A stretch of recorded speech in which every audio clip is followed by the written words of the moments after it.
నమస్తే welcome to our channel this is Padmavathi ఈ రోజు మనం ప్రజాభవన్ దగ్గర ఉన్నాం చాలా మంది ఇక్కడ వాళ్ళ సమస్యలను చెప్పుకొని వాళ్ళ సమస్యలు తీర్చమని అడగడానికి వచ్చారు సో వాళ్ళ సమస్యలు ఏంటో అడిగి వాళ్ళకి ఎటువంటి సమస్యలు ఉన్నాయో వాళ్ళ సమస్యలపై ప్రభుత్వం ఎలా స్పందిస్తుందో ఇటువంటి మరెన్నో ప్రశ్నలను వాళ్ళు అడిగి తెలుసుకుందాం నమస్తే అండి నమస్కారం మేడం చెప్పండి మీ సమస్యలు ఏంటి మేము గత 2019 నుంచి ఎస్సీ ఎస్టీలకు ఏ విధంగా రిజర్వేషన్ ఉందో 59 జీవో ద్వారా బీసీలకు కూడా వెనకబడ్డ తరగతుల వాళ్ళకు కూడా కల్పించాలని చెప్పి గత టీఆర్ఎస్ ప్రభుత్వానికి ఎక్కని మెట్టు లేదు మొక్కని లీడర్ లేడు 2019 నుంచి కేసీఆర్ వీడికి పగతి భవన్ కాడికి 3 సార్లు వస్తే 3 సార్లు కొట్టిండు కేటీఆర్ ఇంటికి పోయినాం కేటీఆర్ చాంబర్కి పోయినాం బురుగుల రామకృష్ణ భవన్ పోయినాం 30-40 సార్లు లెటర్లు ఇస్తే హరీష్ రావుకు మున్గోడు ఎలక్షన్లో కూడా కలిసి సాగర్ రోడ్లో ఫంక్షన్ హాల్లో కలిసి లెటర్ ఇచ్చిన హరీష్ రావు కూడా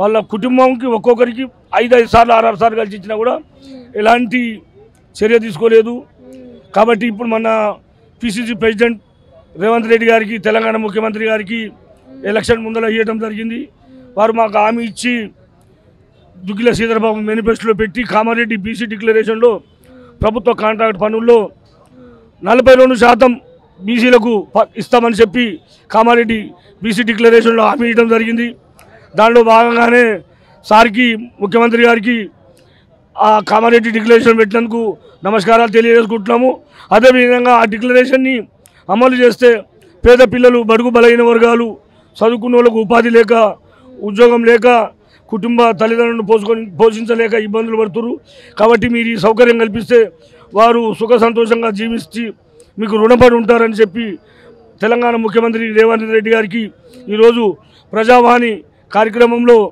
వారికి లెటర్ ఇవ్వడం జరిగింది లెటర్ ఇచ్చడం వారికి మీ ద్వారా నమస్కారాలు తెలియజేసుకుంటూ ఇది తక్షణమే ఆ కామారెడ్డి డిక్లరేషన్ తక్షణమే అమలు చేస్తే బాగుంటుందని చెప్పి మీ టీవీ ద్వారా వారికి తెలియజేసుకుంటున్నాము నమస్కారం Jai Hind BC contractor president Shunkar Sattaiah నా పేరు తెలంగాణ బీసీ కాంట్రాక్టర్ మేము గత 2019 నుంచి కూడా ఇప్పటి వరకు కూడా పట్టు ఇవ్వకుండా పోరాడుతున్నాం ముఖ్యమంత్రి రేవంత్ రెడ్డి గారు హామీ ఇచ్చారు ఇది చేస్తారని చెప్పి మాకు పూర్తి విశ్వాసం నమ్మకం ఉంది వారు చేయాలని నమస్కారం తెలియజేసుకుంటాం నమస్కారం గతంలో ఉన్న ప్రభుత్వం దీని మీద ఎటువంటి స్పందన చూపించలేదా మరి లేదు మేడం మేము ఈ క్యాంప్ ఆఫీస్ కాడికి వచ్చి 30 మంది వస్తే మీరు ఇక్కడ రావద్దు మీ ఎమ్మెల్యే ఎంపీ రావాలి మీరు ఇక్కడ రావద్దు అని చెప్పి సెక్యూరిటీ మమ్మల్ని ఎలగొట్టడం జరిగింది మళ్ళా మా సబ్ ట్యాంక్లో కేటీఆర్ గారు ఆఫీస్కి పోయి ఇచ్చడం ఆడ ఇచ్చడం బురుగుల రామకృష్ణ భవన్ ఇచ్చడం కుట్టర్ ద్వారా పంపినాం ఫ్యాక్స్ ద్వారా పంపినాం మొత్తం 32 లెటర్లు పంపినాం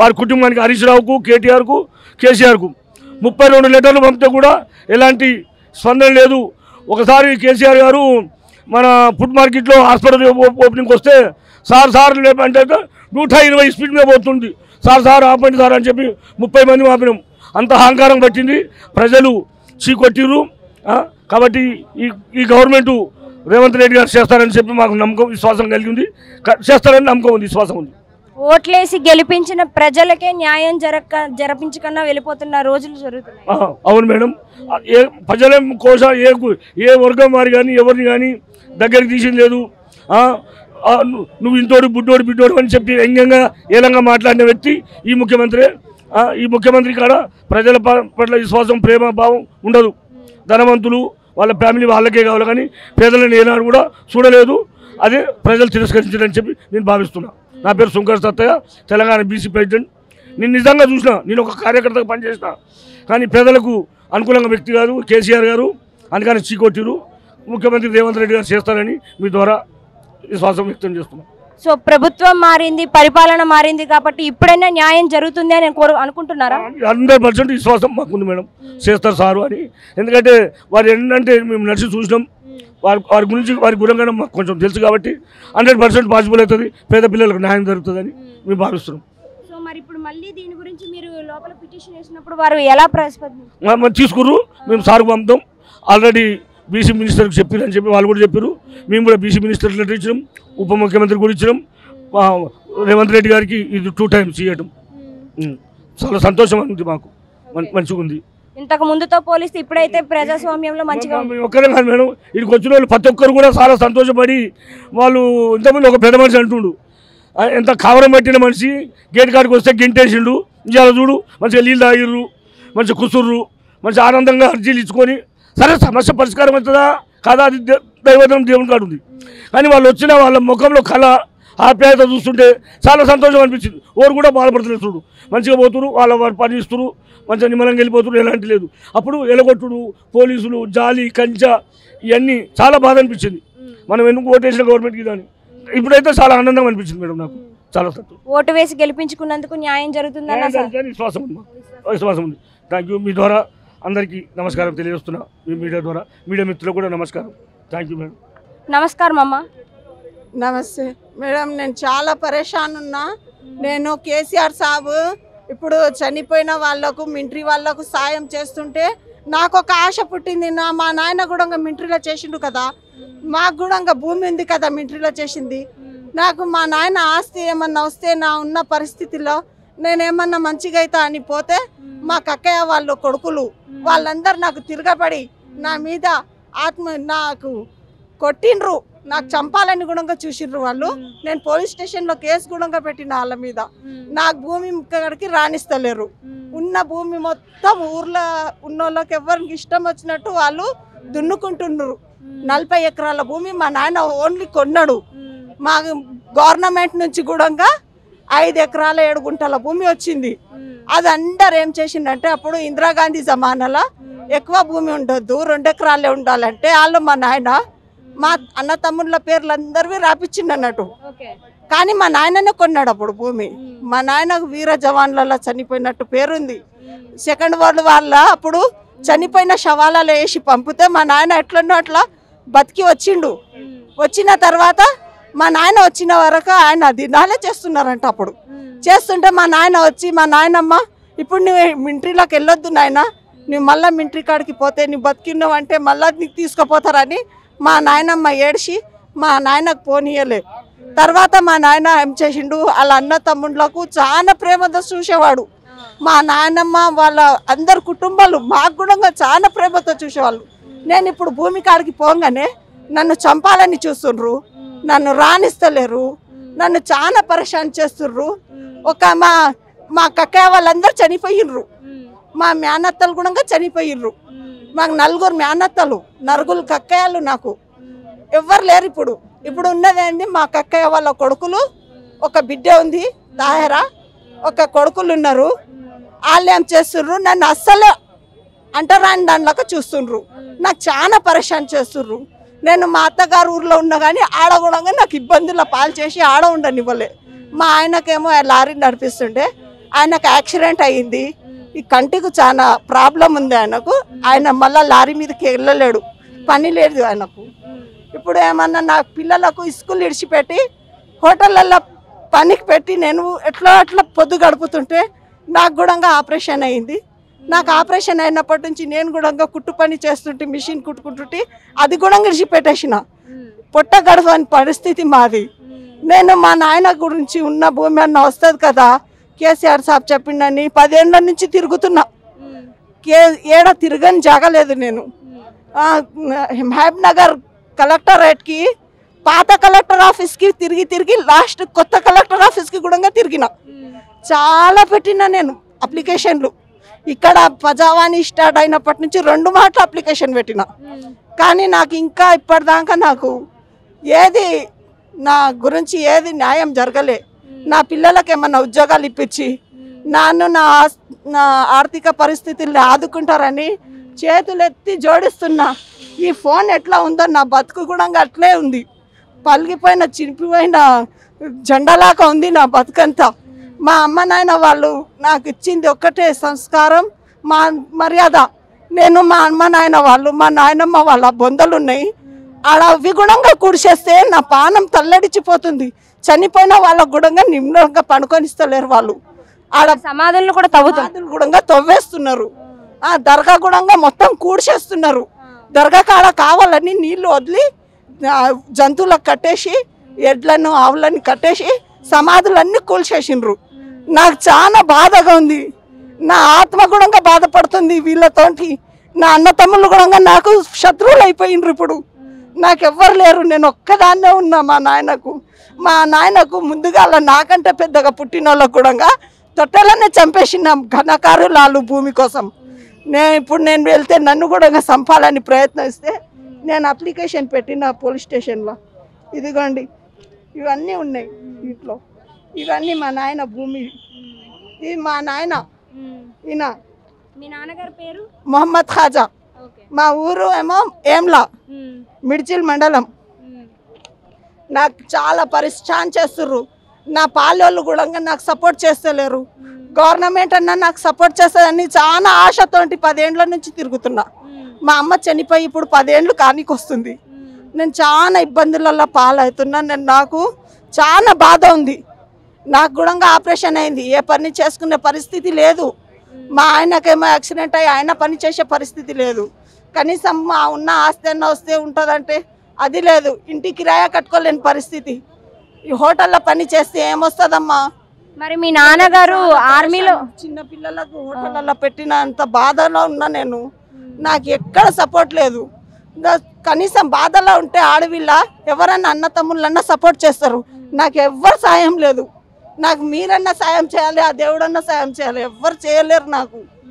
నేను చాలా ఇబ్బందులలో ఉన్నా. చాలా ఆశతోటి రేవంత్ అన్న వచ్చిందంటే చాలా సంతోషపడ్డా. మా ఊరు పక్కకే ఊరు వాళ్ళ అమ్మమ్మ వాళ్ళది. నేను చాలా సంతోషపడ్డా. మా ఊరు పక్క అయినా వచ్చిండు కదా అని. ఆయన ఓటింగ్ వేస్తే నేను కూడా వేసిన. ఆయన వస్తే మాకు సపోర్ట్ అవుతుంది మన ఊరైనా కదా అని నేను ఆశతోటి తిరుగుతున్నా. ఆయన కలుసుకోవాలన్నా కానీ కుదరలే. నేను చెప్దామనుకున్న ఇవన్నీ విషయాలు నాకు కుదరలే. నాకు చాలా ఇబ్బందులు ఉన్నాయమ్మా. ఏదన్నా నాకు దయచేసి నా సొంటోళ్ళకి అందరికీ ఆదుకోవాలి. ఎవరికైతే అవసరం ఉందో వాళ్ళకే ఇవ్వాలి.